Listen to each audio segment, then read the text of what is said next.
My name is Tim. I am thatparalyzedguy.com. If I can do it, you can do it. What we're working on today is a set of 383 heads off a professionally built Jed's 383 motor.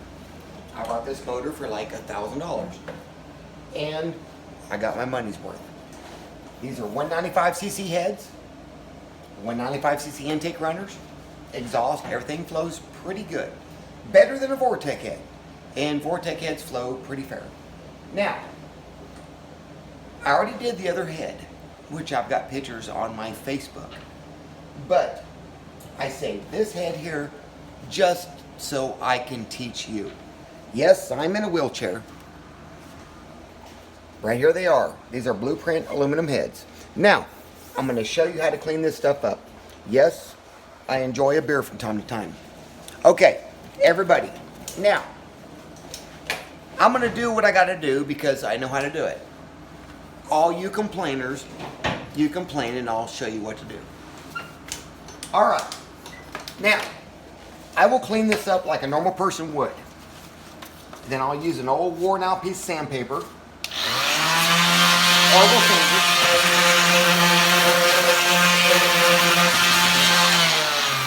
Just to give you an idea.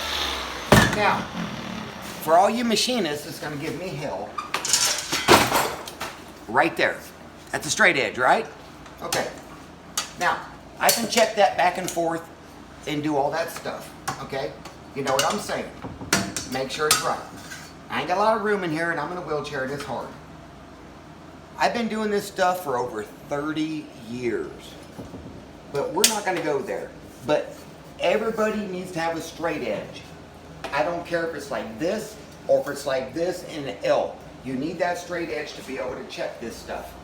You can clean off your gaskets and stuff with an old worn out piece of sandpaper and you can clean up. You can still see the rings. I did not dig in much. You know, I mean, gosh, look at the sandpaper. Look here. Now, when a head warps, it always warps in. So take a little more from the outsides because when you compress it down, it's going to go flat anyways.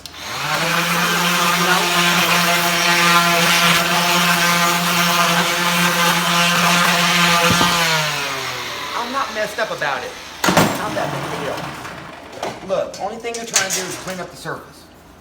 Nice surface. Now, if you really want to do it right, I can lay sandpaper out here on this table and I can slide this back and forth. I don't need a machinist. I will do everything a machinist will do. Maybe not as good, but damn close. I'll try my best. Anyways, let's get started. Okay, you've got your head. You're wanting to port some cylinder heads. Okay? I'm going to try to lead you through this the best we can. And you can keep this video and rewind it and continue watching me. And we're going to port one head. Now this is an aluminum head. And aluminum is much easier. But I do got some cast irons behind me right over here. And there's my Jed's 383 racing engine. There's two Corvettes outside there that I'm doing right now. But man, I'm going into surgery. I'm not healthy. But anyways, we're going to get through it and I'm going to share my knowledge with you. Why? Because this is a dying art. And I want other people to know how to be able to do this stuff. Now, you're going to need a drill. You're going to need that, okay? Now, yesterday, that's my Dremel tool and I got several of them, but I broke my pencil tip. So, we're going to make the best of it what we can. And yes, you're going to get messy and go to Harbor Freight and the cheap hand cleaner they got for like $2 is the best stuff you'll ever get. Okay, now I'm going to take each one of these valves out. But when I take those valves out, I got a box. Valve 1, valve 2, valve 3, valve 4. Now, I'm going to start by taking a pin, which my wife usually has. And I probably don't have. But I'm going to mark this side of the head right on the set. Oh, I already got a red mark. 1. It's already marked there. So this is going to be 1, this is going to be 2, and this is going to be 3, and this is going to be 4. Now, it's not that big of a deal for me, in this situation.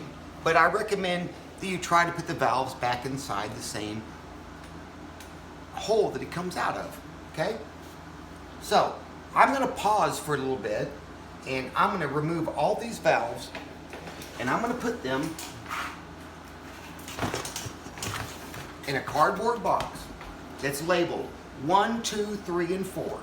1, 2, 3, and 4. This way, everything can go back in its same hole.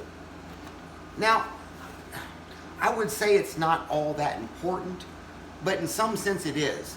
Because when you have a problem with one valve and one seat, you know, it's gonna wear on just that, and you can fix just that. Okay? Now, if you put that one problem valve over here, and you put this good valve over here, now you've got two problems. And we don't want two problems. So we're gonna keep everything in order. And that's very simple. Just take a Phillips screwdriver, stab a hole, and do it. Now, I'm gonna take a short break here, and I'll be back with y'all soonly. Thank you. And we're gonna get busy.